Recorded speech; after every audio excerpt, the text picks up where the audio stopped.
Assalamualaikum warahmatullahi wabarakatuh. Perkenalkan, nama saya Fitri Ramadhani. Saya BP 16, jurusan Sistem Informasi. Baiklah, dalam video ini saya akan merangkum materi dari kecakapan antarpersonal yang akan saya rangkum adalah materi 1 sampai materi 4. Yang pertama tentang komunikasi. Komunikasi itu seni untuk membuat diri Anda dapat dimengerti atau dipahami orang lain dalam hal yaitu membaca, nulis, interaksi dengan orang lain, dengar, atribut, dan lainnya.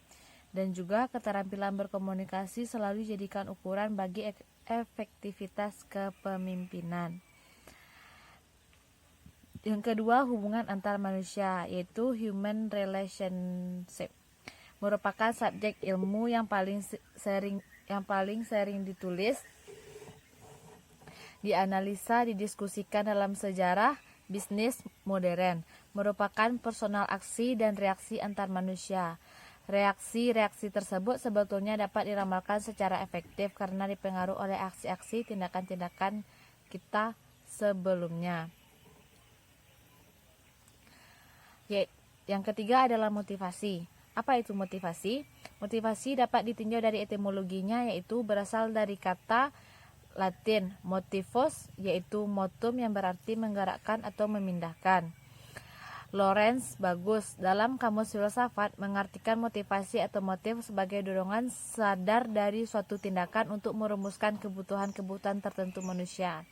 Motivasi memainkan peranan penting dalam menilai tindakan manusia, karena pada motif-motif itulah terkandung arti subjektif dari tindakan tertentu bagi orang-orang tertentu. Motivasi adalah dorongan yang mengakibatkan seseorang anggota organisasi mau rela untuk mengerahkan kemampuan dalam berbentuk keahlian atau keterampilan, tenaga, dan waktu untuk menyelenggarakan berbagai kegiatan yang menjadi tanggung jawab dan menunaikan kewajibannya dalam rangka mencapai tujuan dan berbagai syarat organisasi ditentukan sebelumnya. Motivasi mengandung 3 komponen penting, yaitu kebutuhan, tujuan, dan dorongan. Kebutuhan. 1. Kebutuhan timbul dalam diri individu apabila individu tersebut merasa ada kekurangan dalam dirinya. Yang kedua, dorongan. Untuk mengatasi ketidakseimbangan tersebut dalam diri individu akan timbul dorongan berupa usaha pemenuhan kebutuhan secara terarah. Maka dorongan biasanya berorientasi pada tindakan tertentu yang secara sadar dilakukan oleh masyarakat individu, dan inilah inti dari motivasi. Yang ketiga, tujuan. Mencapai tujuan berarti mengembangkan keseimbangan dalam diri seseorang atau individu. Klasifikasi motivasi. Berdasarkan asalnya, motivasi bersifat primer drive net, motivasi yang dibawa sejak lahir. 2. Motivasi yang dipelajari sekunder atau psikologis, motivasi yang dipelajari dari lingkungan.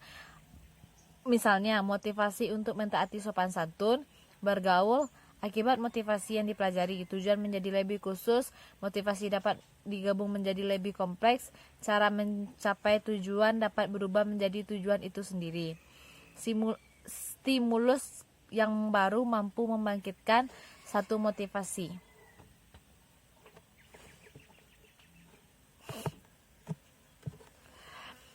Penyebab lemahnya motivasi. 1. Merasa beban jauh lebih berat daripada kesanggupan. 2. Telah berulang kali gagal. 3. Mengalami konflik, musibah yang mengganggu konsentrasi. Jenuh, lingkungan yang permisif, tertular perilaku teman-teman. Agar termotivasi memiliki sasaran yang efektif, sasaran terorganisasi. Sasaran prestasi pada umumnya digunakan untuk mengidentifikasi tingkat prestasi yang akan dicapai. Kita dapat menempatkan sasaran untuk memperoleh kenaikan jabatan 2 tahun atau meraih prestasi dalam waktu yang kita tentukan sendiri. Sasaran berorientasi juga menyempitkan fokus pada penyelesaian suatu pekerjaan. Pada sekian video dari saya tutup.